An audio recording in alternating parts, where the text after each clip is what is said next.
নেমন্তন্ন। অন্নদাশঙ্কর রায়। কোথায় যাচ্ছ? চিংড়ি পোতা। কিসের জন্য নেমন্তন্ন? বিয়ের বুঝি? না বাবুজি। কিসের তবে?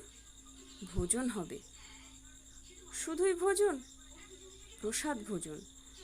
কেমন প্রসাদ? যা খেতে স্বাদ। কি খেতে চাও?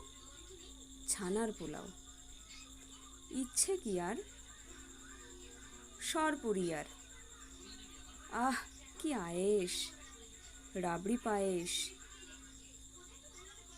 এই কেবলই। ক্ষীর কদলি। বাহ, কি ফলার! সবরি কলার। এবার থামো, ফজলি আমও। আমিও যাই? না মশাই,